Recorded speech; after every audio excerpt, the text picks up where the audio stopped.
Hey, good morning, it's Owen Bigland. This is the Inside Edge video blog. Wanted to comment on some new changes to the Real Estate Act that was in the newspapers here this past month. As a lot of people know, the Real Estate Council of British Columbia, the real estate boards are all have been self-regulated. But last month, the provincial government stepped in and said no more self-regulation. As some people said in the Globe and Mail, several reporters, it was kind of like the fox guarding the hen house. So the provincial government now has stepped in and they are going to be hiring a superintendent of real estate that will oversee the Real Estate Council and the boards. And they've also hired a review committee or panel of about 16 people, most of them from outside the real estate industry, that have been brought in to put together a report which they filed last month. It's a 64-page report with 28 recommendations moving forward that they want to see this new superintendent implement on how realtors work. Now, you can look it up online. This 64-page report with these 28 new recommendations, it's going to add a lot more clarity, a lot more transparency to how realtors work. And I think it's long overdue, to be honest. I think most established realtors in Vancouver feel the same way I do. I would sure like to see the public's perception of realtors could use a lot of improvement. Right now, I think a lot of people think realtors are about the same level as a used car salesman.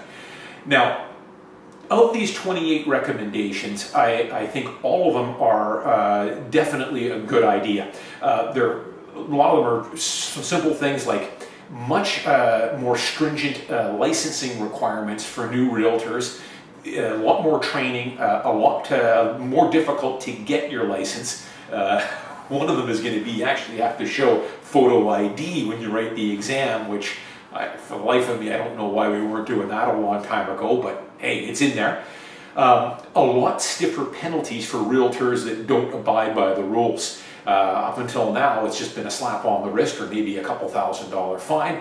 Now they're talking about the permanent loss of your license and up to a $250,000 fine if you're caught going against the rules, depending on how severe it is. One of the 28 recommendations, though, I think just might have an effect on Vancouver prices going forward. Not a huge effect, but it probably will have some effect, and it is long overdue. It's how we handle multiple offers. Now, a lot of people might be surprised to know that when you are putting an offer in on a home, let's say, and your realtor tells you that we're going to write an offer, but the listing realtor tells us we've got eight other offers we're competing against. So we're probably going to have to come in subject free. We're probably going to have to take our best shot at it and go over asking. I've posted plenty of blogs on multiple offers in the past. A lot of people don't realize that there are no checks and balances right now to if that realtor, that selling realtor, is telling the truth, that they do have multiple offers. And it's come to the panel and the provincial government's attention, and I've heard lots of stories of it as well, about buyers and their realtors who have suspected that maybe the listing realtor isn't telling the whole truth about how many multiple offers they've got. They're either maybe embellishing that amount, or maybe they don't have any other offers at all, and they're telling people that there's competition and you better write an offer over asking. It does what we call, what one realtor said, it's like ghost inflation. Because remember, when you put an offer in way over asking, and some of the prices that have been thrown out this past summer and this past spring, on a one-bedroom condo where it's going $40,000, $50,000, $60,000 over asking, that inflates the prices over time, because you see the next one-bedroom listing that's going to be listed in that building is going to look at what the last sold was. It's going to set a new benchmark price. So the new legislation that has been tabled here, not approved yet, but it's a recommendation, is that the listing realtor now, up until now, if you had 10 other offers, it was only the accepted offer that was turned into your brokerage. This new legislation, and what they're recommending, is that from now on, if you've got 10 offers, you submit the accepted offer, and you have to also submit the other 9 unsuccessful offers. And I think it's a good rule.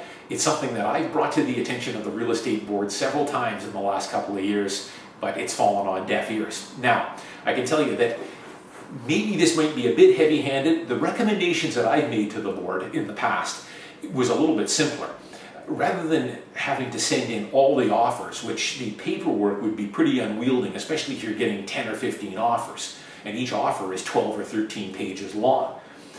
My suggestion was a little bit more simpler. It was, if I'm the listing realtor, which is most of my business, I don't have any problem with, as I'm gathering offers, I would say, let's say for instance, I want all offers in by 6 o'clock on Tuesday night. What most experienced realtors do on the buying side is they will call me an hour or an hour and a half or 2 hours before to see how many offers I've got, because their offer and with the price and what they're going to put as far as subjects is going to be determined on how much competition they have. So within a few hours before offers, I'm going to have a pretty good idea and confirmation from all the other realtors who have committed to me that yes, I will be sending in an offer. All I would simply do then is just simply, any other realtors that called me, I would simply provide them that if they asked, is there competition? Yes. There's 8 other offers coming in, and I would provide them with the name, the realtor, and the listing, and the brokerage that realtor works for, and their phone number. It would be a simple check and balance. That way, if I'm on the buying side, and I call that listing realtor and I say, I want to write an offer, what are we looking at for competition? You're going to be in competition with 4 other offers. They then provide me with the other realtors so far, there may be more, but up until now, here are the 4 realtors that have said that they've committed to writing an offer. I could then, in a matter of minutes, and I probably know most of the realtors anyways, call a couple of them. Fred, it's Owen. I understand you're putting an offer in on 58 Main Street. Is that true? Yes. Maybe call another one. If they give me 8 names of 8 different realtors, I'm not going to have to call all 8. I'll call 2 or 3 just to confirm that yes, we are in competition. It's been verified. Now you have transparency there. Now you have some checks and balances. I think after a while it would police itself. We're selling realtors knowing that, hey, I've got to now provide the names of the realtors and the brokerages that are in competition with me. And it would eliminate these shadow offers or embellishing the number of offers you've got, or if any offers at all. But in my opinion, this is long overdue. We should have a simple method to verify from that listing realtor exactly how many offers there are, and a simple method to quickly verify it and check on it. Right now, we don't.